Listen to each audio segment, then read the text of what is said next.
Yeah, we're having messy time today. We're getting a little messy today. That's okay. I had a I had like a big brain topic prepared. Uh, I'm trying to I'm trying to decipher because I just like scribbled down some schizophrenic notes. It was a doozy though. It was a real freaking doozy. It was an important deep. Um, and I'm gonna take a second. Fuck. I'm gonna take a second here to try to decipher this here with my decoder. Uh, I know I spelled half these words wrong. I must have really been on something here when I wrote this. It says subsidizing suffering. Um, I think that the theme was just in general was like coping with suffering and how everyone is doing it terribly. Um, and in the same way that someone can be like a rageaholic and addicted to the hormones that being angry produces. They can be addicted to being sad or envious or something like that. But it's something like when you see people fetishizing suicide online. That's some pretty nasty shit, dude. That's gonna take you to it's gonna deliver you to a pretty gruesome end.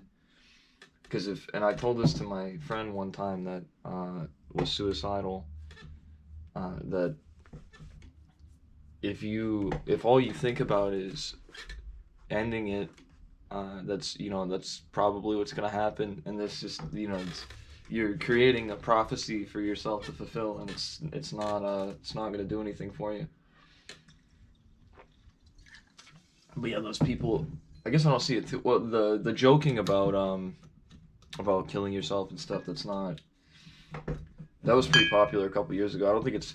I think like normal people, like ultra normals, I think that they do that still.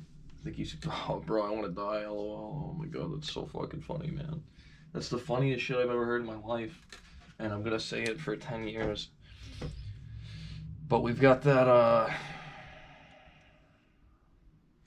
What does it say? Being addicted to negative emotions. In the art of the cope. Oh, that's what I was gonna say. Is I cannot read this. My handwriting is so bad. Let me see. What is this? Oh yeah. It's the yeah, being addicted to negative emotions or destructive emotions, and just entertaining those thoughts and like spaces in your mind is like a terminal illness that you can't fix with just by slapping a band-aid on it, by like taking SSRIs. Maybe if you're like a normal person, you can like just cope through your entire life and make it. And I used to think that like at the end of the day, or at the end of my life, when I'm on my deathbed, I'm gonna, even if I'm still fucked up, I'm gonna be like, okay, I tried my best, and hopefully I'm going to a better place right now, and I could have some sense of happiness in that. But I think that a lot of normal people really can just cope so hard that they they also get to their deathbed, and they've coped so hard, and their entire like lore of their life is like they can just live the lie straight up until they die, even if they like have like a month to live and they know it. They'll just be like, yeah, man. Oh well, I just oh well. I guess I'm dying. That's lived a good life. And if I'm all fucked up, skitzing out, and I like if it stops me from like having a family or something, and they do have a family, they'll have family members by them, and I won't. So that's not ideal. But for people that aren't exactly normal, or for people that are, have a degree of introspection, they, if you are like depressed, which I think most people are, because it's a depressing world right about now. The veil.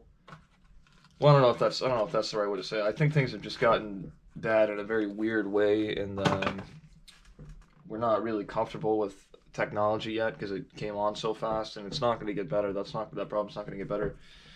But if you sorry, I got a fucking big itch here. So if you so basically I'm like but if you shit, I totally lost my train of thought there. Fuck, I'm so stupid. I'm gonna have to edit this, but because that was way too much and like maybe I'll just make like a super cut of every time I say or like or some other kind of crutch phrase or word. I say way too much. I'm like these nuts, but yeah, if you're like a guy that kind of gets it a little bit and you try to fucking slap some shit on there, if you're like smoking weed or something, it's probably going to catch up with you, and it's going to be incredibly painful.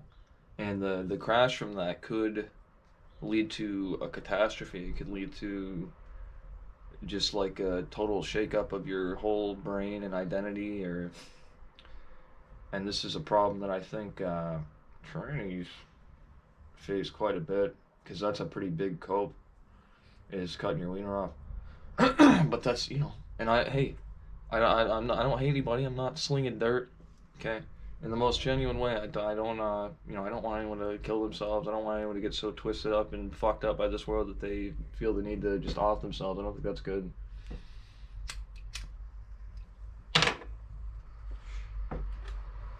But the way out is not like you're not gonna read like 48. Well, maybe you will. I think this is another, like, it's a band-aid for normal people. If you read like one philosophical text that you really feel, or some weird, I don't know, some kind of gay self-help book, and it just you're just like revelation, and you're like, oh, my eyes are open, and you never have a bad day ever again. Maybe that could happen to you. Maybe you really do find something that's works for you. But for me personally, I'm very wary of falling into some kind of easy out, because I'm not. I'm interested in living my life the right way, and that's a very, if you really think about it, it's not, what is the right way? That's not an easy goal to set, and I think a lot of great men, great in character, great just like benevolent, good men, I think they're concerned about the same. And I'm not like jacking myself off. I don't think I'm a great man. I would like to be a great man. I think every man should strive to be great. What else are you gonna strive for? Are you gonna strive to be low, like mediocre? I want to be the most mediocre guy that's ever lived.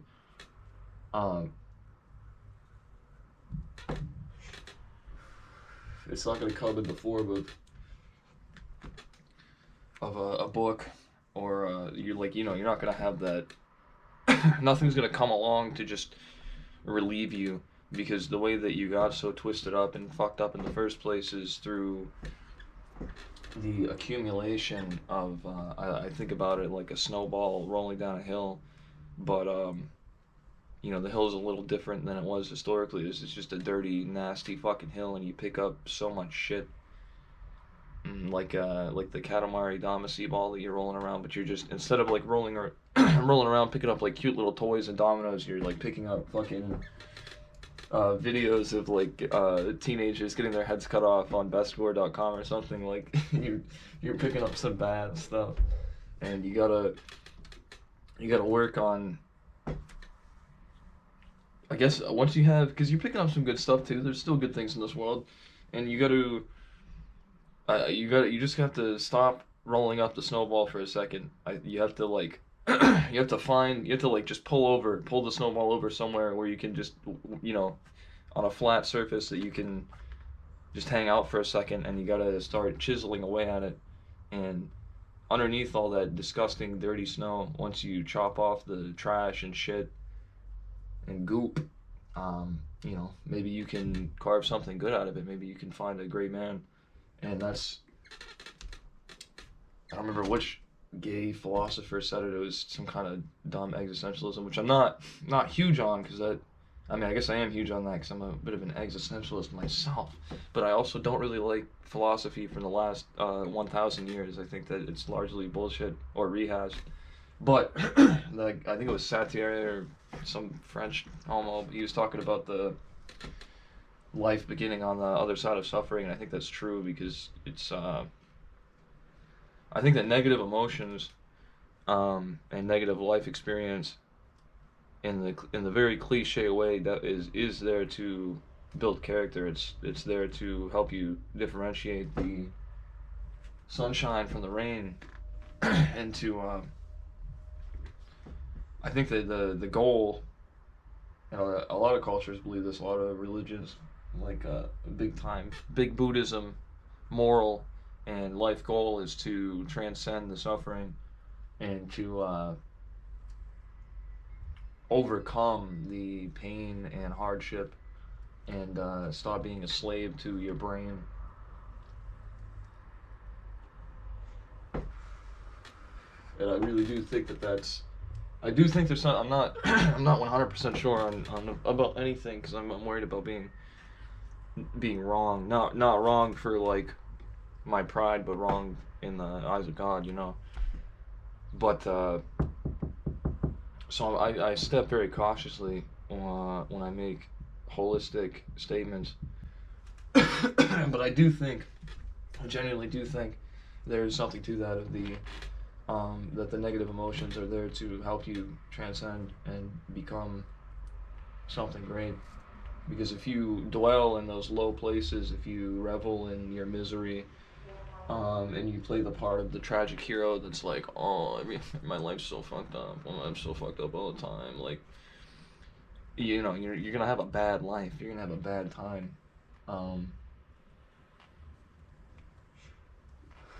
And you'll find other people that like the same, and this is how people become opioid addicts and heroin addicts, and just start doing some fucked up shit, start destroying themselves, because they just they're just opting out of the hero's journey, I guess. They're just like, I want off this ride. They want to remain the fool for all eternity. And I think for a lot of people, it's too scary of a thought, too heavy of a load to put on their poor little brain about becoming something better, becoming something great. The goal of fulfillment and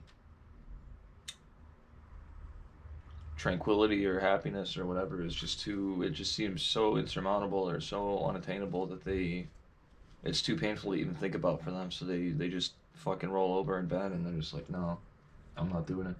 But that's not me.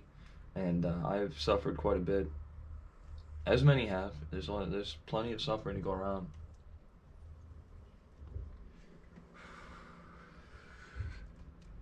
I'm not trying to participate in the suffering Olympics here, but I certainly think that I have, picked up a little bit more shit in my fucking brain snowball than a lot of people have, which is okay, because I don't know if there's something to be said about maybe there is a suffering Olympics, where if you do suffer more, you can, maybe it makes it easier. You can fast track that journey to cleansing your soul and brain. I'll put this out.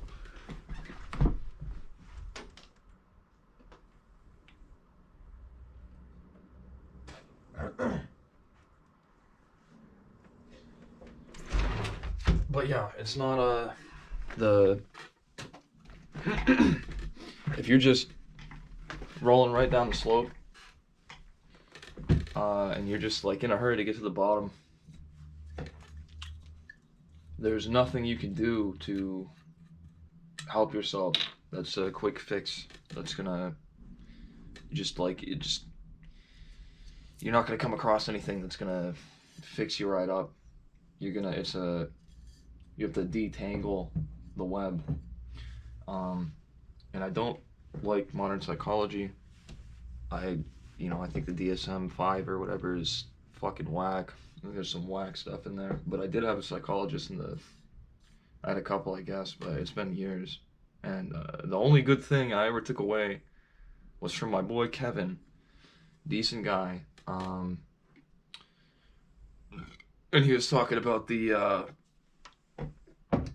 and this is where I got. He didn't say the snowball. I was thinking about the snowball. I don't know if this is something. I don't know if snowball's a thing. I don't know if people talk about that. But it's a good visual metaphor because visualization is a very powerful tool. It's a good visual metaphor. But he was talking about the more like a web, more like an entanglement of like a sphere of influence, a negative sphere of influence, where it's compounding itself and it's becoming denser and more complex, and this is the negativity in your life condensing into this horrible thought form, I guess, that is present in all things in your life. And it is true that you tend to, maybe as a survival mechanism or otherwise, it's true that you tend to remember negative events more than you would positive events because it's cautionary, right? It's to protect your ego or to protect your life or whatever. And if you're like an agoraphobic kind of guy where your main priority in life is avoidance of uncomfortableness and suffering, you're gonna get fucked up.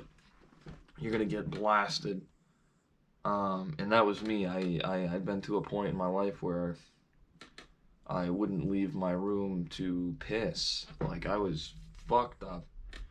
And I've been at a point in my life where I was borderline catatonic on a couch. Like, I felt as if I could not move and I would not move. And I would do that for weeks at a time. I would just sit on my fucking couch, like, clutching my knees like a retard. But now, I've got a job, and it's kind of tough sometimes, but, what else am I going to do? Am I going to go sit on the couch again? Is that gonna get me anywhere good? No. And despite the immense suffering I put myself through at times when I go do something that I don't particularly want to do, it's the alternative is sitting there and collecting more dust. But with the negative thought form of life experience and the connotations and associations you build in your mind with situations and things and people, the only way to counter that is to start picking at it. You have to start picking away at it. And if you don't like the snowball visual metaphor, you can think of like a rubber band ball, where each rubber band is, and there could be like nice colored, pretty rubber bands, but the rest of them are just like dirty, nasty, fucking, I don't know, rubber bands that you're tying up your nutsack with. And you gotta start parsing through it and pulling off the bad ones, and you have to detangle it. But yeah, that's pretty much it. Fucking, if you're in a bad place right now, which who isn't in a bad place right now? It's a bad time. You should strongly consider doing everything you can to stabilize yourself, minimize the complexity of your life so that you can take a clearer look at what's got you all fucked up, and you should start picking away at it one piece at a time. You should challenge your preconceived notions. You should,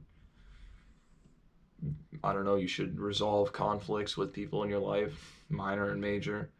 At least make the attempt, because most people don't want to do that. But you need to take the burden off of your mind, and you certainly need to forgive yourself for wasting so much time reveling in your suffering and bringing down other people with you. But yeah, just a little something to think about, little depth for you. I hope you make it out okay. I hope I make it out okay. And check in next time.